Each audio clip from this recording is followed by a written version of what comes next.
Oh, this is a silly video, but one that's needed to be made years and years ago. This is an old school 1927 American Standard dual toilet, I'll call it.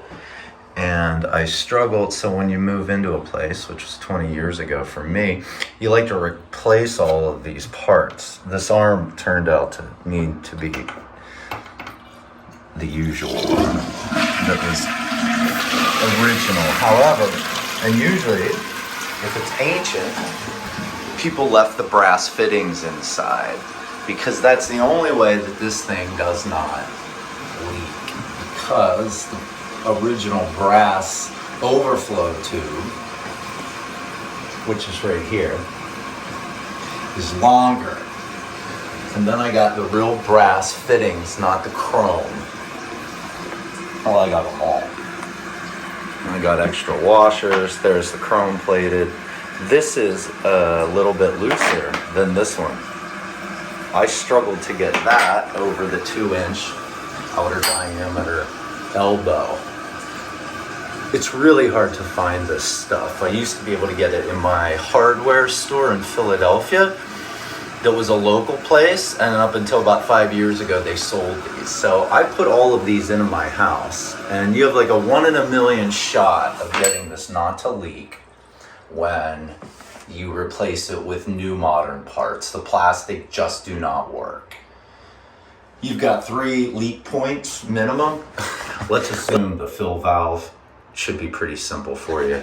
You just have to watch like rust. I don't know why those are rusting. They're supposed to be rust free. Anyhow, you want to make sure like when you empty the tank that it's clean and you get none of that crap underneath your washer, right? When you seat it and crank it, and they say, oh, don't over crank, right? Which you shouldn't on the fill valve. On the overflow, you've got 2. You've got this ring, which seals the washer inside this brass overflow tube fitting. You can see it there, the black ring, right, around that.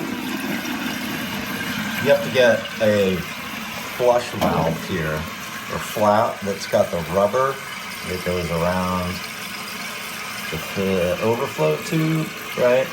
And I know this should be over here, and it wasn't, because sometimes when you get to cranking this, so you tighten this, right, by hand, and then they say, oh, just give it like a 1/4 turn, all right?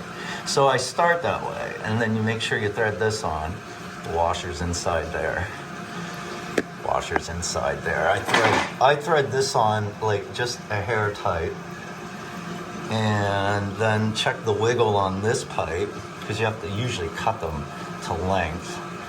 I was told that you do not have to have them seated all the way in, but you know, a good ways in, not like just a bump in. So mine almost touches all the way to there. This one has like maybe 1 inch of play, let's say 1/2 inch play at the top.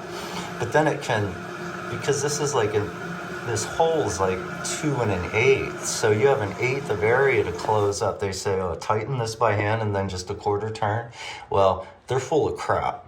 Like, you have to crank this, and I sat underneath here for like a 1/2 hour, slowly filling, and not just enough so that it would leak if it was. And it kept leaking, and I would tighten it another 1/4 turn.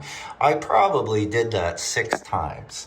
So I cranked this a full 1.5 turns to get the damn thing to stop dripping.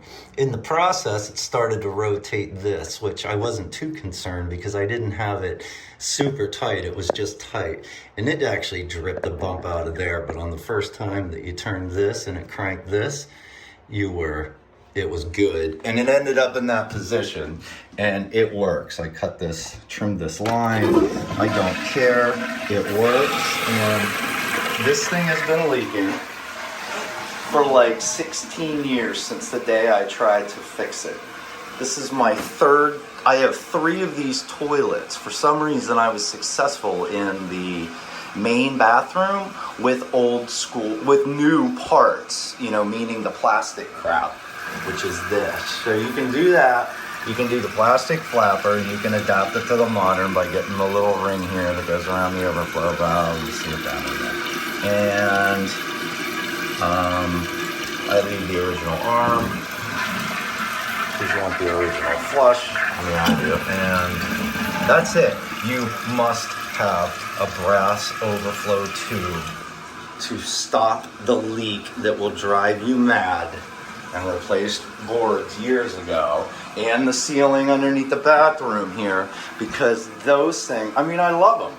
Old plumbers say, oh yeah, I won't touch that. You've got to get a modern. No, you don't. That's bullshit. All you have to do is buy that and have a little bit of ingenuity about yourself. You know, you got that stuff, the parts, and you're gonna need one of these bad boys. Couldn't be more simple. I wish somebody put this online like 30 years ago.